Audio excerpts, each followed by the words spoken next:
Scientifically ধরি কোন জিনিসটা প্রেডিক্ট করে বা ডিসাইড করে যে আপনি কতদিন বাঁচবেন, সেইটা হচ্ছে VO2 ম্যাক্স কত।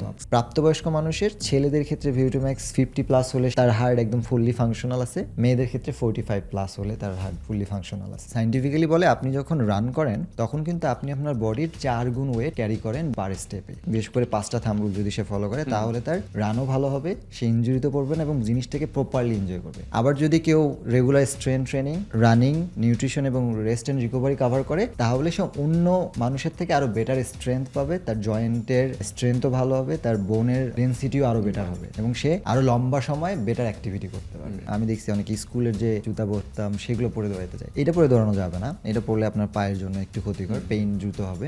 তো আপনার একটা প্রপার রানিং শু লাগবে, কারণ রানিং শু প্রপারে ইন্ডিভিজুয়ালের বাজেটের উপর ডিপেন্ড করে। ধরেন বাংলাদেশে এমন একজন আছে আয়রন ম্যান, যার নাম হচ্ছে